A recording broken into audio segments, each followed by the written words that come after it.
I'm Judith Carr. I draw Mog. Action.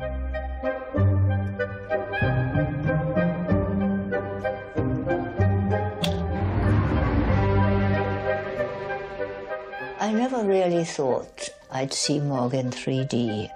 The original Mog, I think, never thought that would happen to her.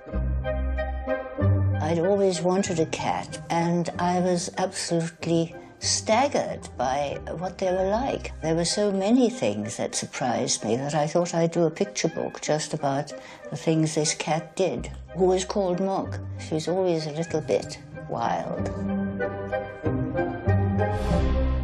Mog's one of the nation's best-loved literary characters. I've got 2 young children, and I remember reading Mog to them as part of that bedtime routine. The idea is very much like last year about Christmas is for sharing. We wanted to do something that really brought families together at Christmas, and we think Mog is a perfect character to do that.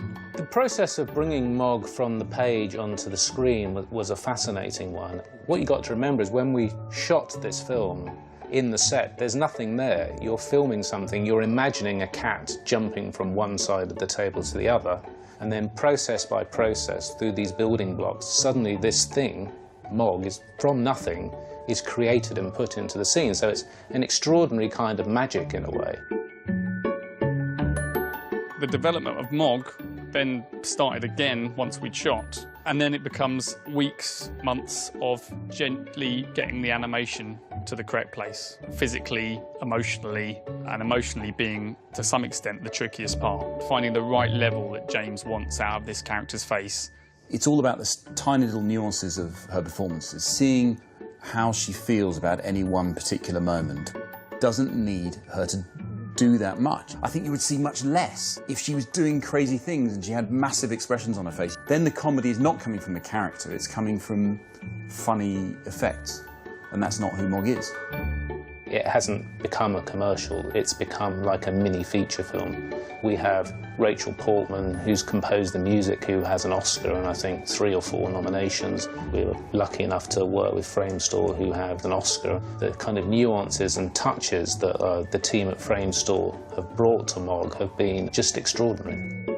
Seeing Mog go from initial drawings into a fully animated cat has been really exciting. You forget entirely that this is a CGI cat. It just becomes, it is Mog. She has literally leapt from the page onto the screen, and you fall in love with her and enjoy her story. I saw a lovely bit of film where she rolls over, and it's extraordinary. It's wonderful to see. What's really important is that this thing has been done as a means of improving child literacy.